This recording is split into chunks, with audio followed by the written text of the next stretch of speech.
بسم الله الرحمن الرحیم. نن زموږ د علم الصرف 142 نمبر درس دی.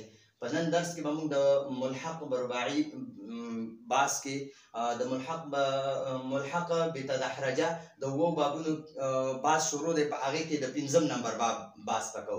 دا تفیعلون دی لکه تخیعلون، بیاستین کرتا پهنا، بغیر د لستونو کمیس اچول. په دې باب کې د فا نه مخکې تفی دی، تفی د دې فا نه مخکې تا او د فا نه پس یا زائد دی. لکه تفیعلون، لکه تخیعلون صرف صغیر.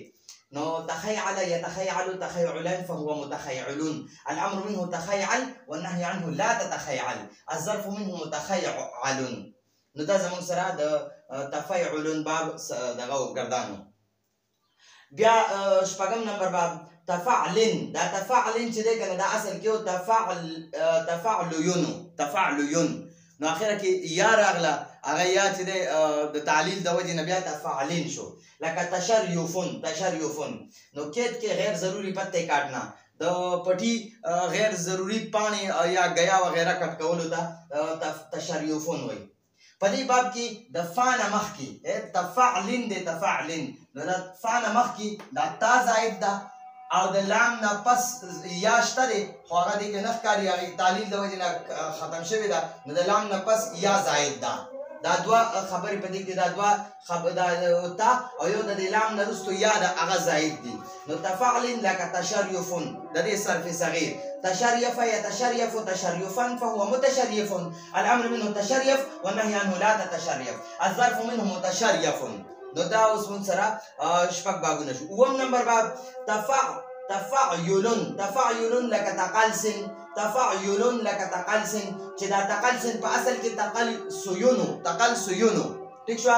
نو دا یا په اخره کې رااله، دا د ناقص د قوانینو د وجې نه بیا د دې نه دا یا ختمه شوه، نو دا تقلسن شو.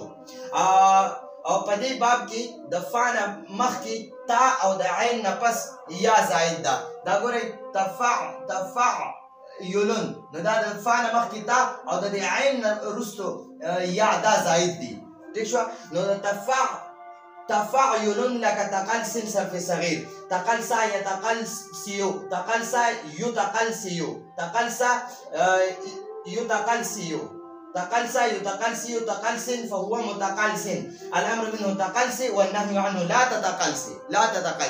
نو دا زموږ سره د ملحق بتدحرجه د اوو بابونو پوره تفصیل شو.